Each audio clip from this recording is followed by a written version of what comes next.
Hello guys, this is Tea with the Diva, starting this thing up again. Please like, share, and subscribe. I'm starting this off with episode 8, season 8, episode 8 of Love and Marriage. And the episode opens up. We're gonna jump right in this. And these are my opinions and my informative information. I don't know nobody personally. I haven't heard anything anybody said. These are just my opinions and what I feel about the episode. Just little old me. That's it. So the episode opens up with Mel and Marceau having a conversation about the comment that Marceau made to the I think it was a news reporter, and Mel was reminding him that when anybody asks any questions about him and Tisha and Scope, the Scope company, that she does not make a comment. She doesn't give a comment at all. She just says no comment. She feels like they should do the same because it just starts up stuff whenever anybody makes a comment, and it kind of does. But you know how Marceau is. He's antagonistic, so he gonna make a comment just to piss somebody off. Marceau said that Mel can have control over her millimeters, and that she needs to get them, under wraps and say something to them about how vicious they are when somebody speaks against her. Well, she felt like, you want me to have control over people I don't even know, and you can't have no control over your own mother-in-law, which is true, because they don't have any control over Miss Wanda, and they can't tell her nothing to do. So I don't know how you think Mel gonna tell anybody, any fans, stranger fans, that she knows about commenting or saying whatever to y'all, and y'all don't have no control over Miss Wanda. And so she ended up getting mad, and you not, so you think that y'all can't control Miss Wanda, and I'm gonna be able to control some stranger fans? See, that's the favoritism I'm talking about, and I don't want to even be a part of this. That's when I leave. And she got up, said bye to the tea makers or whoever it was behind the counter, made a big production, and had a dramatic exit. So she left. Marceau said his comment, whatever. They shoot to Stormi and Destiny having a conversation. I think Stormi was trying to give her the message that, she was going to invite the little cheating scandal couple to the Lovers and Friends thing. And she was just letting Destiny know, Destiny's hurt. So I can understand where Destiny's coming from, because as much as Sunny tried to downplay it, they didn't have to be best friends, but they were acquaintances, and they were getting familiar with one another. And it was very unfair of what she did and what happened. But, Sunny don't care. She got a husband out of it. So, anyway, Tisha walks into the office, and Marceau is sitting there with their little fine assistant that they got.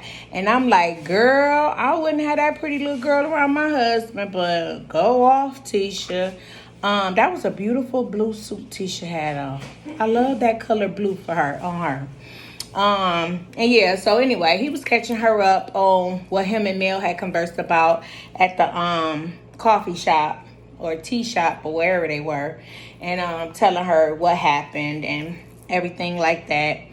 That really wasn't anything to talk about. Stormi goes to instruct the new girl and her side dude what to do when they get to the little concert or the little play or whatever it was, and letting them know how she wanted them to react and act, and how she wanted him to put the oil on the new girl. What's her name? Tisha? Trisha. I think it's Trisha. Put the oil on new girl Trisha, and yeah, and that was it for that. Yeah, Sunni and Moses pop out to the party, Lovers and Friends.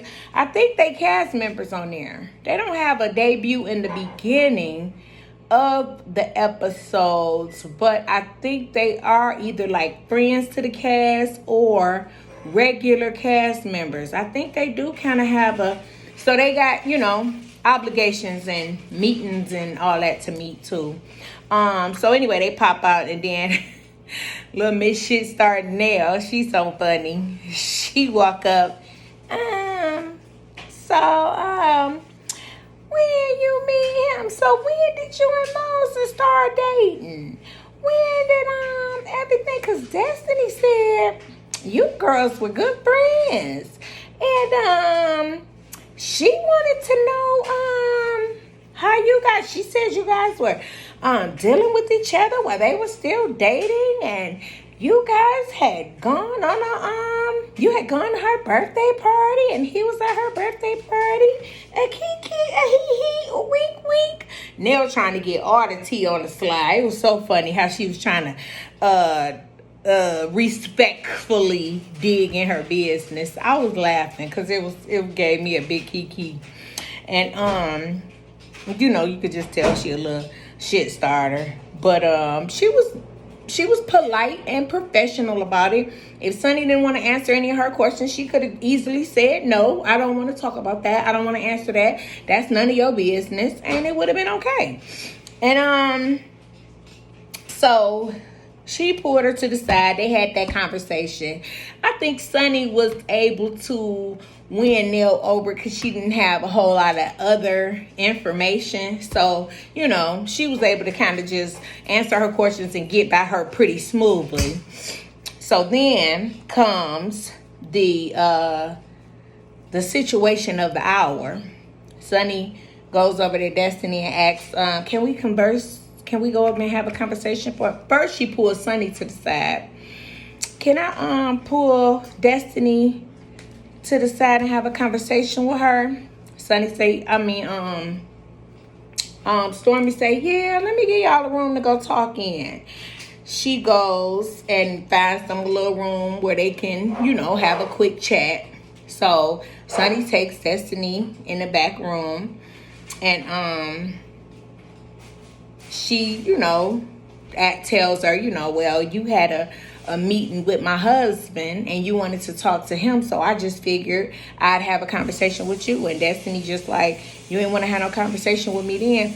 Destiny's just really hurt. Her I think her stance in all of this is kind of just like, you didn't make a point to make sure that I was notified at the right time when it kind of would have been a respectful thing to do. So don't run up on me acting like I missed the ball and I missed the opportunity to have a conversation with you when you tried to call me 2 days before y'all announced y'all marriage. You're not gonna clean up this messy situation. Also, what's the little girl name?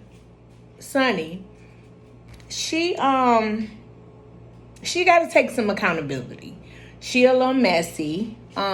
She knew that situation was going to be way more messy than it could be anything near clean. And I just think she didn't give a damn. She wanted to do what she wanted to do. She only thought about herself. And she felt like she was going to get her man out of this. It's not going to end well. Things like this never do. He likes you today. And maybe Destiny was right. Maybe he did want her to court him a little bit. Maybe he did need a little more attention from her. But guys like that, they kind of never be faithful. It's always some bullshit around every turn. You can get a good 2 years consistently with no mess. And then, the rumblings and the whispering start, and then where there's smoke, there's fire, and then, you know, we just get to a big bullshit blow up all over, which is, I mean, par for the course. And if that's what she signed up for, and she know what she gonna expect, hey, that's what she got. She's the wife, remember? I'm the wife. I'm nobody's side chick. I'm the wife. So Destiny got her together a little bit, but Destiny is really coming from a hurt place. She really is. She's coming from a hurt place, and she kind of, her slip kind of showing, because, I mean, she ain't even playing it off. It's evident that she's really hurt. And with the scene between her and Nell when they went outside after Sunni and Moses had left, she ended up breaking down and telling her, like, you know, I did love him. And I felt like she was beginning to be a good friend of mine. And I feel betrayed. So, you know, she did express that to her. She just so hardcore and just so condescending and rude, you know, to the young lady, which I don't think she had to be like that. I think she could have told her, you know, I was hurt because I felt like you were my friend, or we were going into a good friendship, and he was definitely my man, or either that's what I thought. And I felt like, I mean, if he would be with anybody or end up with anybody other than me, it wouldn't be you. But yeah, shit happens to the best of us. So that was pretty much it, other than Courtney coming to tell Stormi that the police had come to the warehouse looking for her. I had heard a little bit about that, a young lady stalking her at the warehouse. I haven't really done any research or got any real tea about it, but I did hear a little bit about it. I think Destiny, that's not a big deal. I mean, she had a warrant. You know, she got to go down there, turn herself in. You know, it's just going to be a lot of back and forth. That's what you got attorneys for. She got an attorney. You know, she got money. Everything will be fine. She won't have any issues when it come down to it. And, yeah, that was pretty much that episode of Huntsville, Love and Marriage, Huntsville. Thank you all for listening. Again, this is Tea with the Diva. I will be coming to you with other things, other episodes, other shows.